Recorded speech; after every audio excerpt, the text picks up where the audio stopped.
कैसे नफरत का कारोबार चल रहा है जी? लोगों के दिल कमजोर हैं हमारे मुल्क में। मैं आपको अपना एक छोटा सा वाकया सुनाता हूं।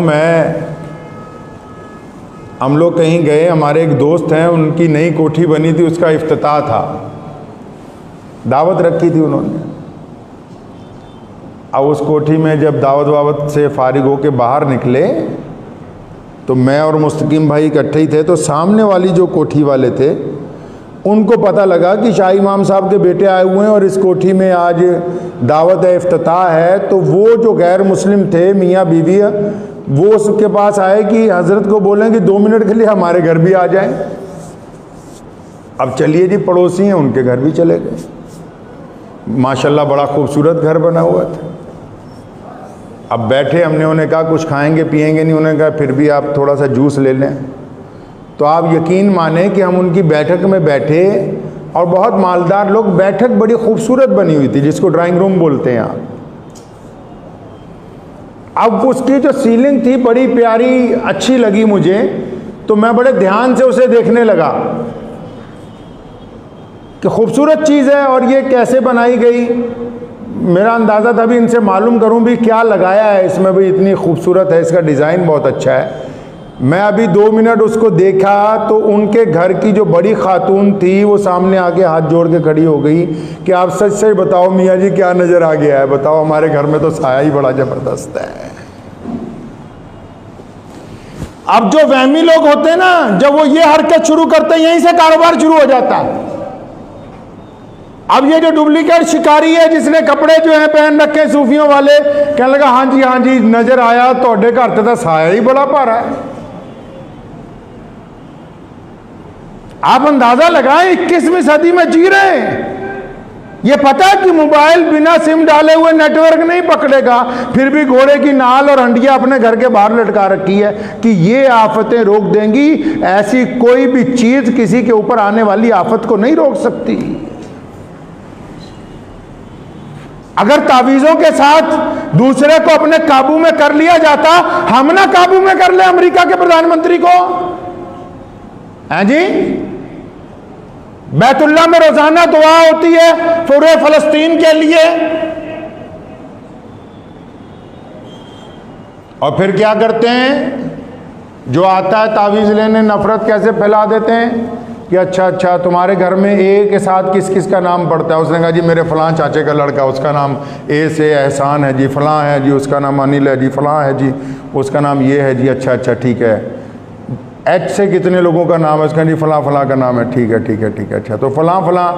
तो उनको अपने 500 रुपये खरे करने के लिए हम बता देते हैं कि फलां जो लफ्ज़ का आदमी है वो बंदा तुम्हारे ऊपर कुछ करवा रहा है। अब अंदाजा लगाएं कि 500 रुपये कमाने के लिए इन 2 बंदों के दिलों के अंदर नफरत पैदा कर दी।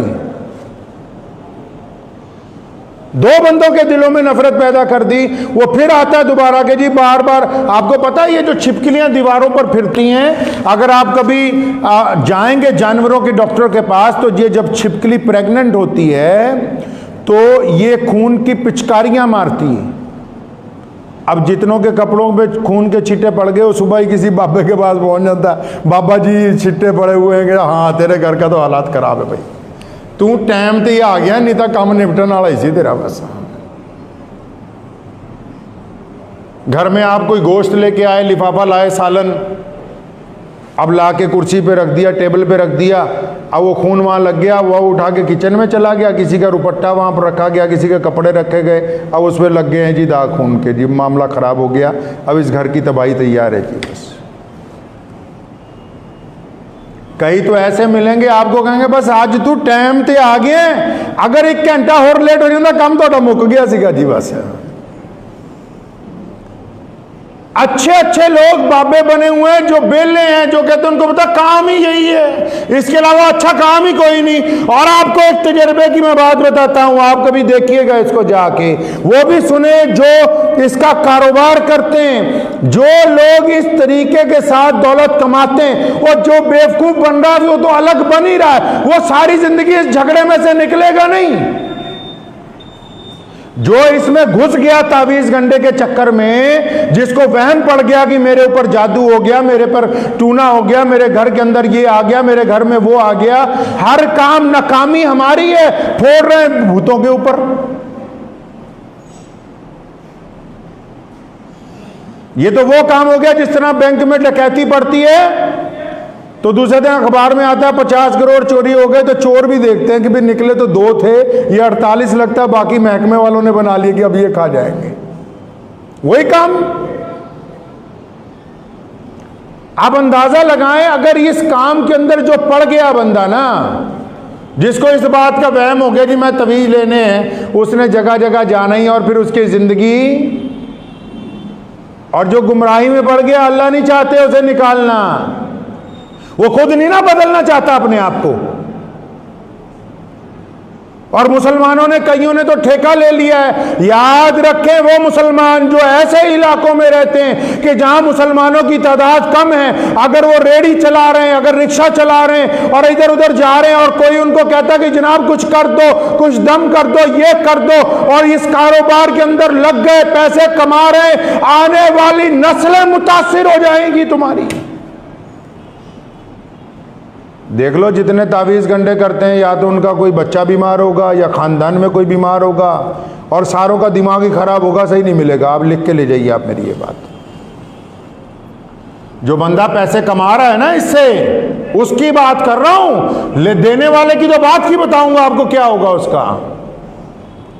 अगर मैं ये धंधा पकड़ लूं, अभी मैं ऐलान करूं, शाही इमाम साहब तावीज़ देंगे सुबह से, आप यकीन माने 200 आदमी रोज आ जाएंगे। ऐसे भी रोज 20 वापस करने पड़ते हैं यहां से।